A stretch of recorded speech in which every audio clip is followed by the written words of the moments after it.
Welcome. This is Astrology Insight Now. It's a weekly forecast program with astrology and a guided meditation activation to help you make the most of your week and to heighten confidence for daily life. It's run by Pamela Cucinell, that's me, the astrologer, and Suzy Meszoly, master healer. We invite you to find out more about our individual work, Suzy Meszoly, SuzyMeszoly.com, or InsightOasis.com for astrology. We look forward to your joining us every week. Please share with your friends. Here we go. Welcome, everyone, to Astrology Insight Now with Pamela Cucinell and me, Suzy Meszoly. Welcome if this is your first time. And if you've been with us for years, because we have been doing this for many, many years, then welcome back. Pam's going to let us know all about this week, which is actually week 19 already of 2024, starting with Monday, the 6th of May. Maybe a quieter month in store for us. And then I will be back with our meditation. Okay. Well, it all depends how you define quiet, but and it all depends how you energetically get triggered by things that are moving or highlighted in the sky. So, yes, as Suzy said, I'm going to begin on what is Monday, May 6th, Eastern time. So, all the times I gave are that time zone. Please adjust if that is not your time zone. And the moon is in the sign of Aries as we get into the morning. With that being said, we also want to keep in mind that we are in the dark of moon period. So, what that means is that tomorrow will be the new moon. So, the sky is pretty black. I mean, you look up and it's the time when you of the lunar month when you can really see stars, and it's just gorgeous depending on where you are if you can really see stars. And yet the moon being in the sign of Aries wants to do. So when we're in dark of moon time, basically we're in this time that is sort of crouching, getting ready for the kickoff that happens when the moon is new and we enter a period where we can initiate, fresh start, begin a new cycle. Now, obviously, it's not a squeaky brand new cycle where all of life changes. Of course, it also depends on your personal transits and what's going on in your life.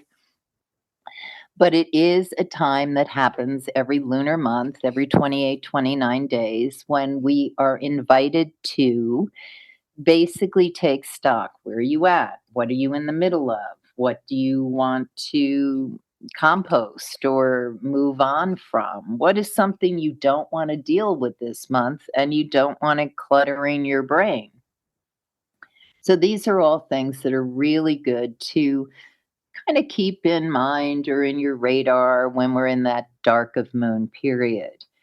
With the moon in Aries, and it's also well aspected, which means that it's a it's well aspected to be looking at how you might want to begin something when the time comes.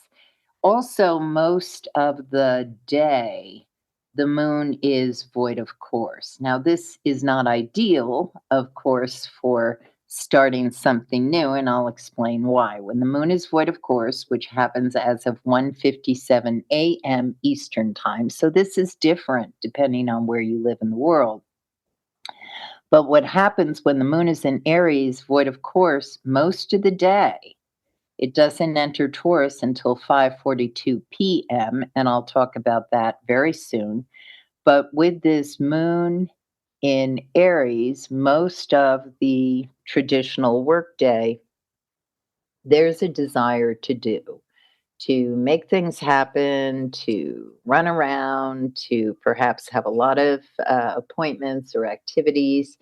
And this is all doable, The activities that I would avoid if I had the opportunity to schedule and make that happen is I'd avoid a business meeting with someone who I wanted to court to embrace my new idea, someone who was new to me. That doesn't really hold with, let's say, a new client for if you work in one of the therapeutic arts. It might be a very deep session for that client. If it's a new client, that client may never come back again. They may, depending on your synastry with that client, how you both click. The advantage in a therapeutic way is we tend to want to turn initiative over. So a client can be very receptive to whatever treatment she's receiving. With an ongoing client, no problem. And if you're having a meeting that has to do with something that needs to be finished up, put to bed, also shouldn't be a negative time for that in any way. What happens when the moon is void, of course, is we can be very excited about something and feel like there's a lot of connectivity, and yet the moon is not making geometric aspects to other planets, so there's really no glue that holds things together. Unless, of course, it is touching an aspect on your horoscope or the other person's horoscope, or in a synastry way, both of you. You don't necessarily know that. So, the overall planetary weather advisement is keep in motion, do things that your body is used to doing. Know that it's ideal for clearing up, clearing out, because when the moon enters Taurus, we are heading towards that new moon. That happens, as I said earlier, as of 5:42 p.m. And this evening, actually, it can, I mean, the ideal, I would say, for this evening is to schedule something that doesn't take too much energy. Make sure you have a good, comforting, restorative meal, um, get plenty of rest. Some of us may encounter some sort of power struggle. It can be within, and it can be with someone else. It can be this sense of, well, I want things this way and you want things that way, which certainly can be a self argument. We don't necessarily need someone else to struggle with when we're going through a sort of pro and con or either or thing. But again, as I said, the ideal is to restore, to take care and be aware of your body, get good rest, and most important, that you are working with or keeping in mind good partners, people who you can talk to, who do the follow through they say they're going to do, who show up, who you rely on, who are supportive. These are the people, as you put your head on your pillow, that you're thinking about calling in or working with as we go into that new moon. So the new moon on the 8th is in the sign of Taurus, which means that the moon is in conjunction, it is in alignment with that sun in Taurus. And when that happens, basically what's going on is that we are in a place of initiation that has to do with, okay, the sun, which is self expression, is in harmony, ideally, with the moon, which is about how we're emotionally invested and how we react to things and express ourselves and many, many other things. But that's just a short little story about it.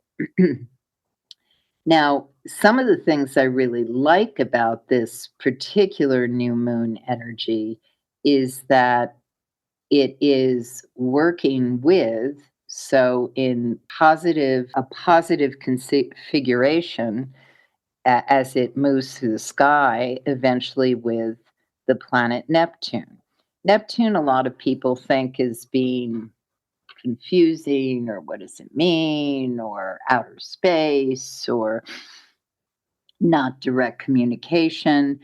But when it's working with, and this really is, I think, a fabulous new moon, because it's got the groundedness of the moon in Taurus, like let's bring it down to earth, make it tangible. And as it moves through the sky, the moon in Taurus is in great dialogue with the planet Saturn, which is how we show up, recognizing whatever limitations may be there, finding supportive alliances. Venus, which is asking for what we feel we deserve with money, with love, with outcome of a project. So all this stuff looks really juicy for being able to realize whatever those new moon ambitions are. Now, ordinarily, conventional wisdom says don't necessarily start something the day of a new moon. I don't see this a deal breaker with this particular new moon. Now, what's radically important about this, and as we get into the next day, which still has the vibratory energy about it, the 8th, is that each of us, as we're thinking of that new moon ideal, what it is we want to manifest, what we're going for, what we want to unfold over this new moon cycle, is that we are working towards the highest octave of love. So it's it's not necessarily so much about self aggrandizement or what I want to achieve, although those things are not necessarily bad. It's, but they amplify, they reverberate, they become more when whatever that is that we're working on benefits others.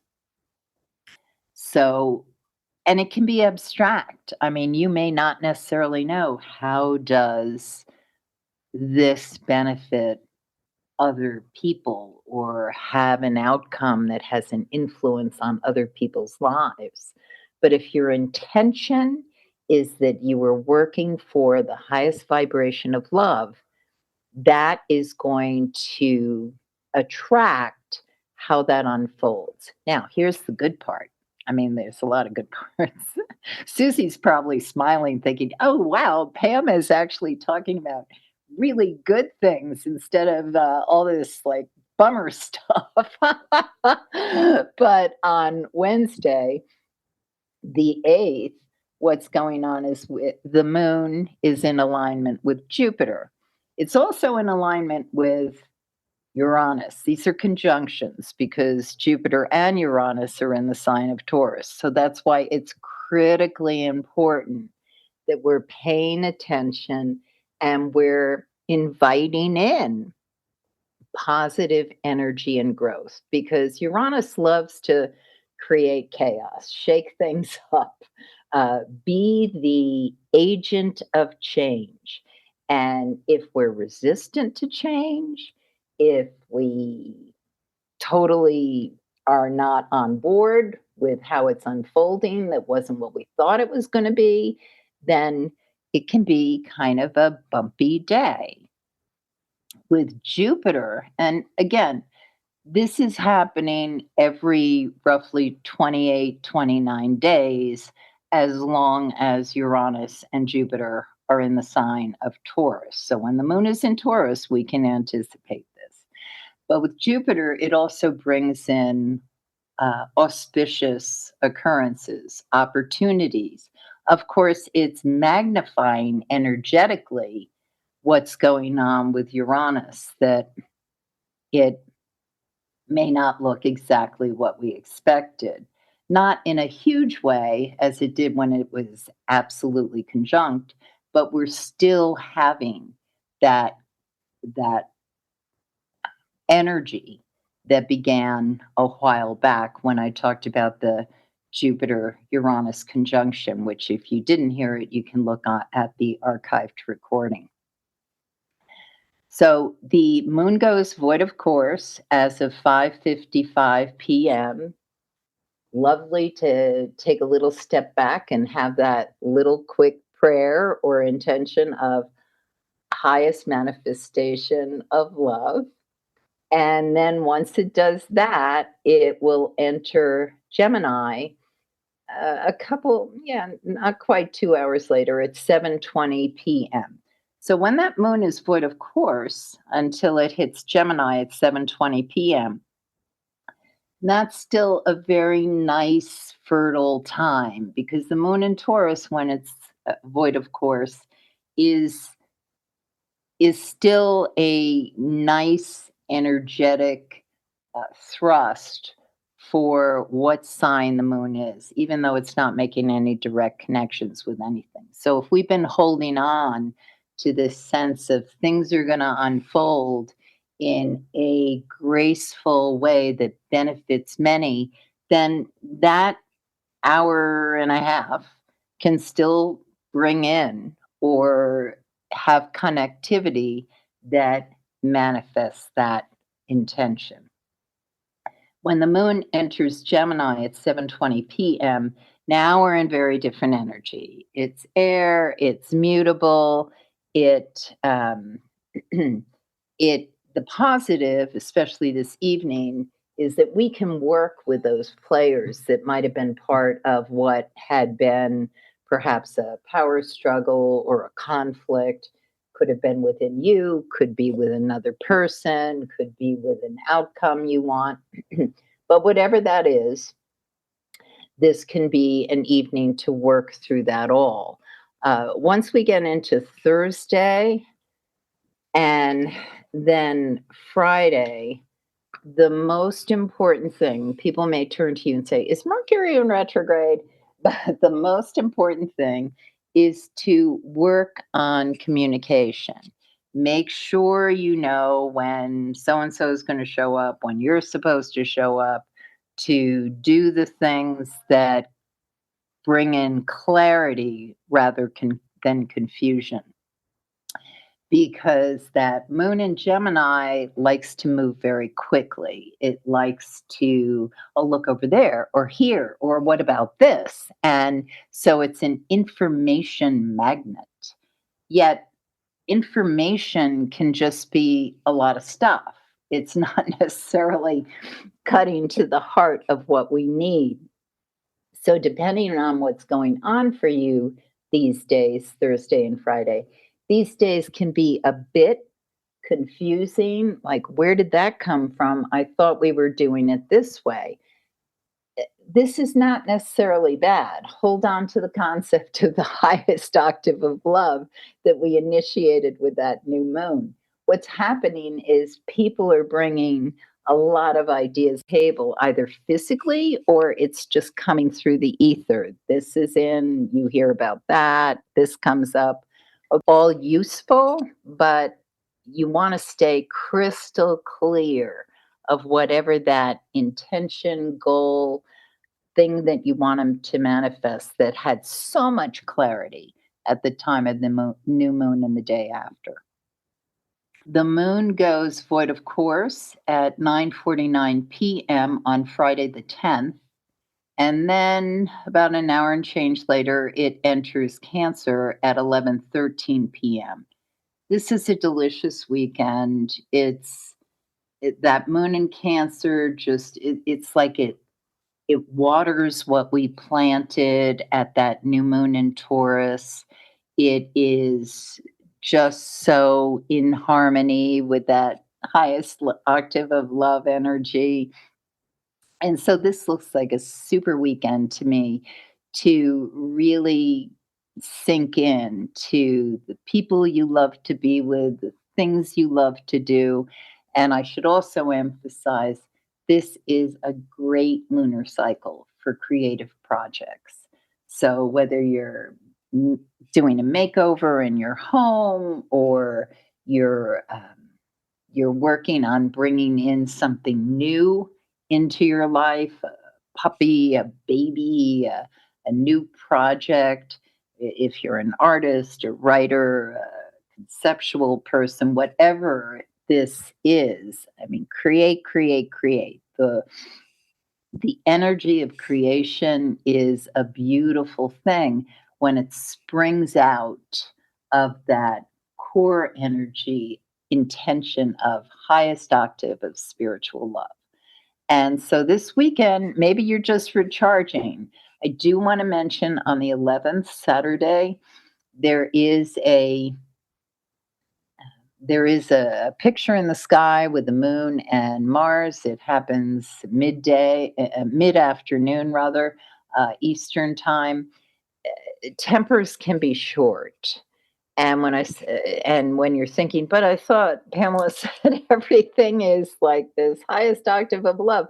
Well, tempers can still be short. I mean, we can be racing around doing this wonderful picnic or party for someone, and somebody shows up, or they forget doesn't. Someone shows up unexpected, or doesn't show up. They forget the ice. Who knows? But uh, it's a quick transit, and if you feel your temporizing or someone else is temporizing, best way to tamp it down is expend energy in a healthy way. Put on music and let people dance. I mean, do things that just move that energy in positive ways. Sunday is also, I noticed on my calendar, US Mother's Day. And this again is because sometimes these holidays they don't have very supportive moons, but this one does. So, whether you have a good relationship with your mother, whether your mother's alive, whether you are a mother, whether you don't talk to your mother, mother yourself. That's what I always emphasize with these days. Nurture self and spread the nurturing to anyone you want to mother. If it is your mother, or whether she's here or not, whether you talk to her or not, the core thing you want to recognize is self nurturing and nurturing that expands. And with that moon in Cancer, it's absolutely fabulous for that. And now I turn it over to Suzy. Yeah. Well, I love all the creativity, and I love all of that idea of creation, production, art, Mhm. all of that. Okay, let's jump in. Thank you so much. So let's bring all of our body to stillness, our mind center in. Take a few deep breaths.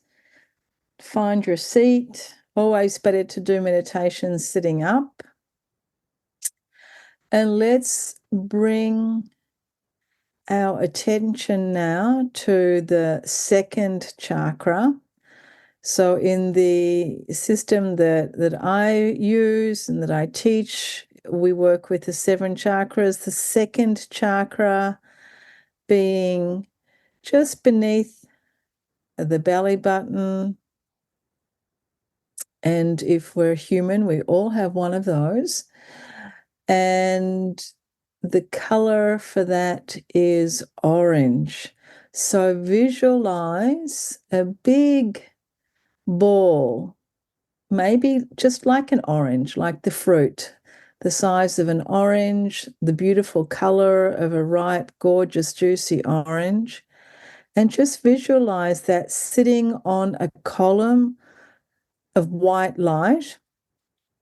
So you can visualize like a tube of white light that reaches from the base of your spine, from the coccyx, all the way up through the center of your body, and that reaches up through your head to the top of your head. And along this energetic white column of light sit the 7 chakras.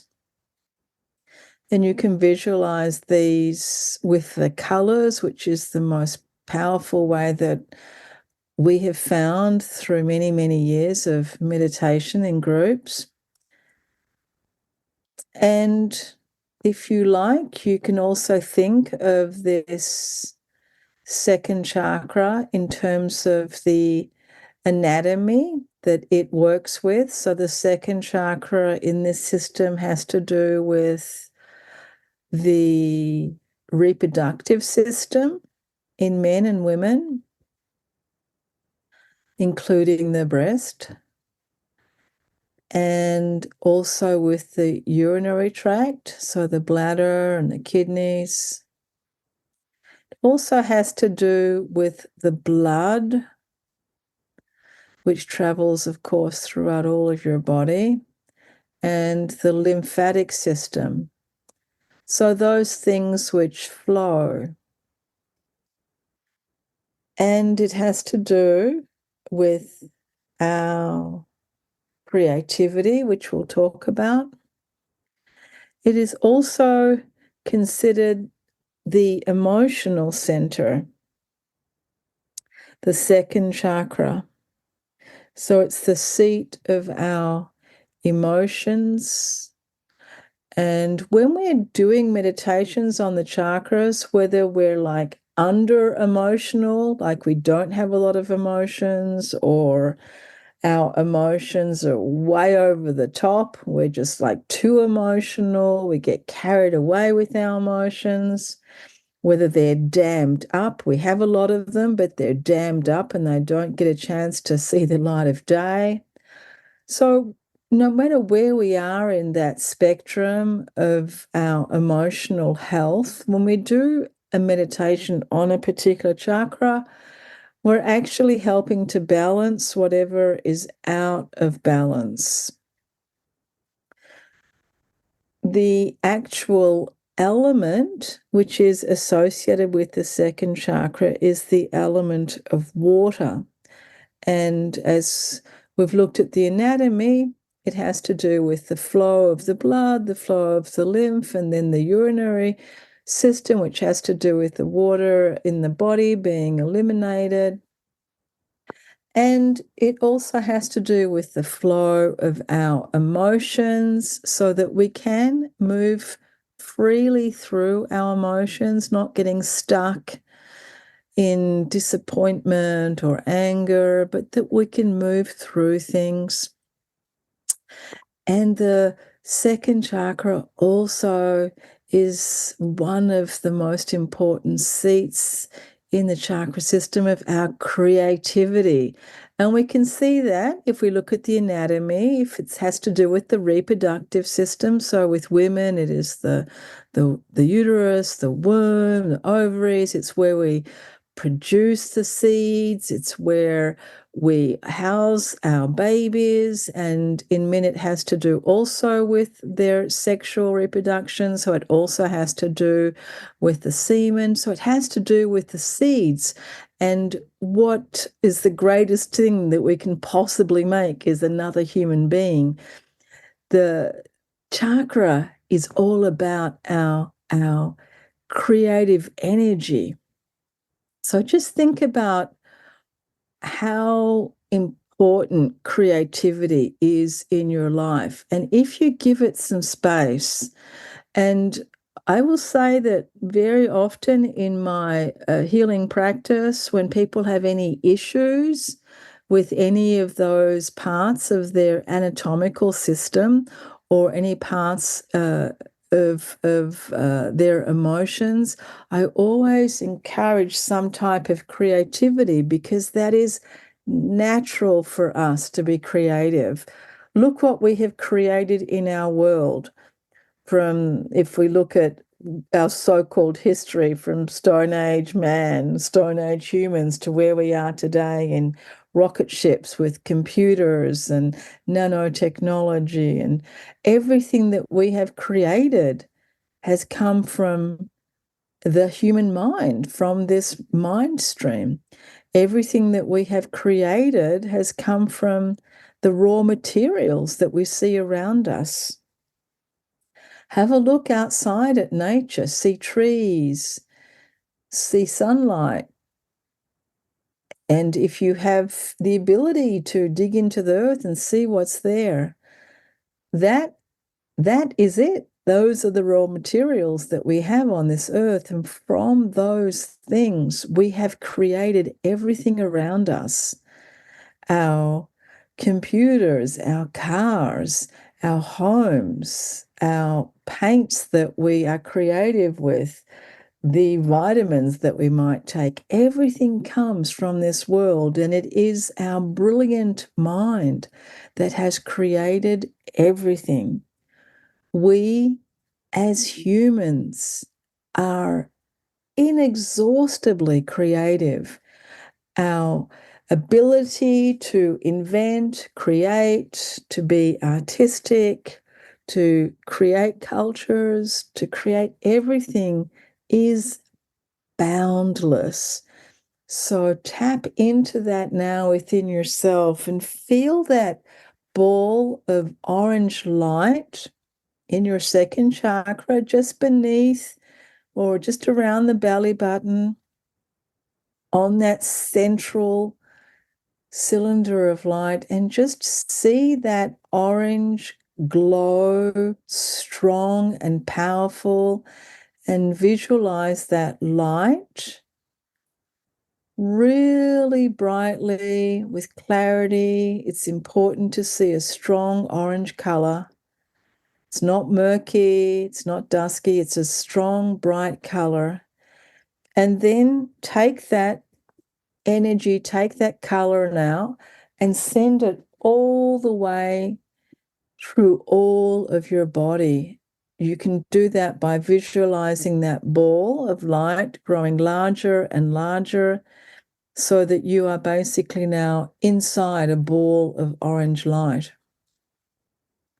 And let us take this meditation into a manifestation for Earth.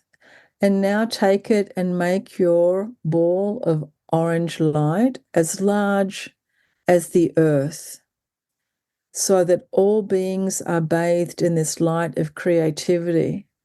May we all have emotional health, emotional balance. May we all have the creativity, the inventiveness to create a healthier world. May we have the creativity to solve the world's problems, to create peace. And as you do that, feeling that intention for the highest good of all beings. And as you are ready, gently opening your eyes, feeling very refreshed and very motivated. Thank you so much for joining us, everybody. Thank you so much, Pam. Have a wonderful week, everyone, and love now. You have been listening to Suzy Meszoly and Pamela Cucinell of Insight Now. If you've enjoyed this program, consider a donation. A link for that at astrologyinsightnow.com. We invite you to join us again for next week's podcast. Please share with others who can benefit from insight, and have a stellar week.